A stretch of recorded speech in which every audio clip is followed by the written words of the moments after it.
Assalamualaikum to Dr. Razif. My name is Nur Shahira binti Shahbuddin from PHN. So this presentation I will be presenting on critical appraisal of scientific evidence on supplements.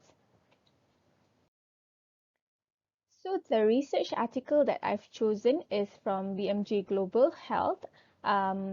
The title is Weekly Iron Folic Acid Supplements containing 2.8 mg folic acid are associated with a lower risk of neural tube defects than the current practice of 0.4 mg, a randomized controlled trial in Malaysia.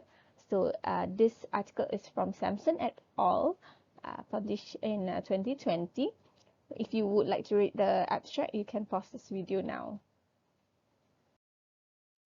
This critical appraisal is based on the CAST RCT standard checklist. So there is 11 questions that I will go through in this presentation. For the first section, section A, it asks on is the basic study design valid for an RCT? So question number 1, did the study address a clearly focused research question? Now, the author states that the participants is a woman between 18 to 45 years old, non-pregnant, not planning on becoming pregnant, and not taking any folic acid supplementation. The intervention group has two groups, 60 mg iron and either 0.4 or 2.8 mg folic acid taken once weekly for 16 weeks. Meanwhile, the control group takes 60 mg iron and 0 mg folic acid once weekly for 16 weeks also. So the primary outcome that are measured is RBC folate at 16 weeks post-randomization, and the secondary outcome is the plasma folate at 16 weeks and also RBC folate and plasma folate at 20 weeks. So therefore, yes, this study addressed a clear focused research question. Moving on to question number 2, was the assignment of participants to intervention randomized? So based on the author, participants were randomized using a secure web application by trained research assistants. So randomly permuted blocks of size 6 were used to assign the participants to one of 6 color codes, whereby 2 color codes were used per treatment to assist with blinding. Were all participants who entered the study accounted for at its conclusion? Based on the author, the primary analysis was performed on the available data according to treatment allocation at randomization, whereby intention to treat analysis. So yes. Moving on to section B, was the study methodologically sound?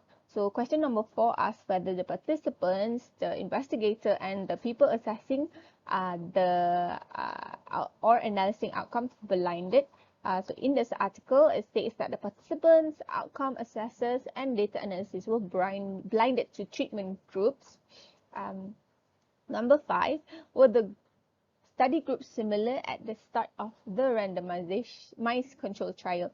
I answered yes, because all are similar, except however, adjustment was made for baseline BMI category in an unplanned sensitivity analysis after observing a chance imbalance in BMI between the treatment groups.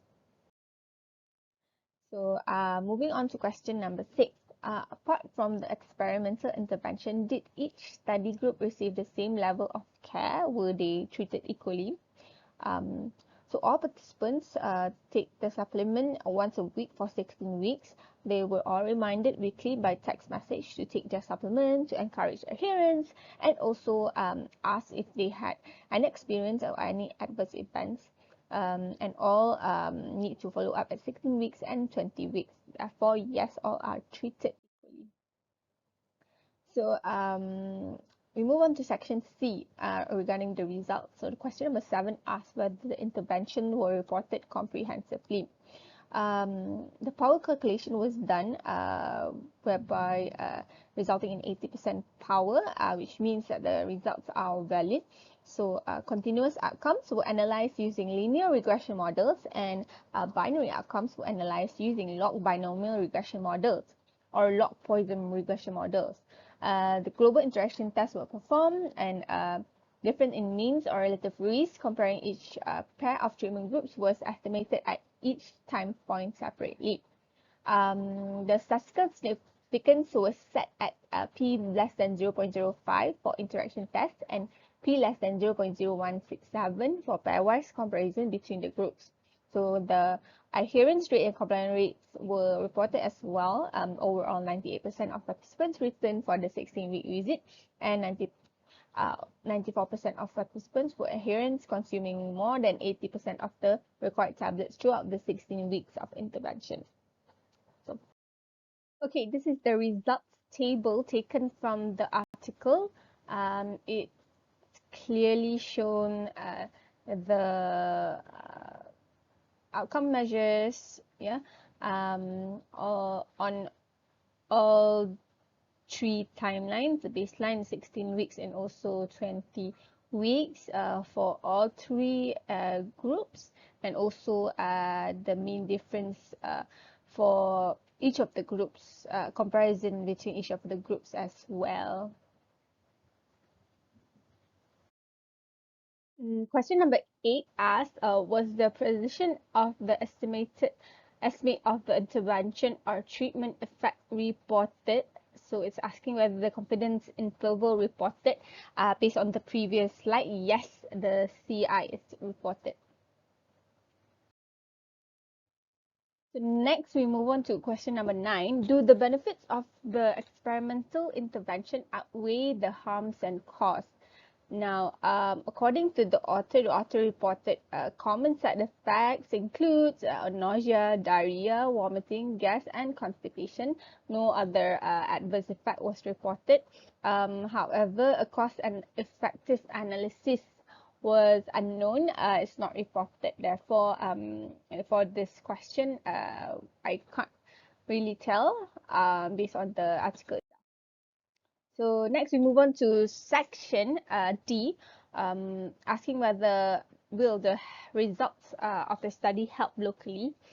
Question number 10, can the results be applied to your local population in your context? Yes, definitely, because this work was carried out in Malaysia, and also the reason why it is carried out in Malaysia because it has high anemia rates enough to justify a weekly IFA program and the necessary infrastructure and expertise to carry out a high quality efficacy trial. So therefore, the results is definitely suitable for Malaysian. So the last question asks, would the experimental intervention provide greater value to the people in your care than any other existing intervention? Well, in the findings, it shows that the weekly IFA supplements containing the WHO recommended dose of 2.8 mg folic acid are more effective at improving the RBC folate concentration and reducing the risk of NCD than the dose currently used in practice for 0.4 mg. So authors recommend that the country currently using the weekly IFA supplements containing the 0.4 mg folic acid be enabled and supported to switch to 2.8 mg. Therefore, yes, the results can provide a greater value to people in Malaysia. So in conclusion, I end my presentation with the appraisal summary. Well, this paper was published in BMJ, which is one of the most reputable journals. It is one of the world's top 5 most cited general medical journals. So it's very recent, published in November 2020. It is an original research, and the study was done to support the recommendation from the WHO. So it's very reliable. So the study population was carefully chosen, whereby they choose Malaysia because of the high anemia rates, which is suitable for the study design. And the study design does not have any bias. The result shown is reliable, and there's no doubt on effectiveness of the intervention. So if I were a stakeholder in Malaysia, so Malaysia should definitely follow the recommendations by the authors, as neural tube defects were quite common in Malaysia. And I will also suggest to individuals, especially those women in reproductive age with compromised RBC folate levels should start supplementation of folic acid weekly to improve their RBC folate concentration. Be it 0.4 or 2.8 mg if it can be found in Malaysia now. So definitely they should take it. So that is all from me. Thank you so much for listening to this presentation.